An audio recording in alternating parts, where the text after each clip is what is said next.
To remove a PCIe adapter from the PCIe 3 expansion drawer, follow these steps.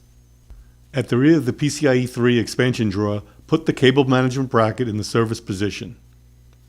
Disconnect and label all cables that are attached to the adapter you are removing. Press the latch lever to open the adapter latch over the target slot. Lift up the PCIe adapter cassette handle and pull out the cassette from the slot. Place the cassette with the cover facing up on an ESD surface.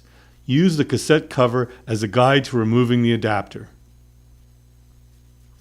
Remove the cassette cover by sliding the cover latch to disengage it from the pivot pin.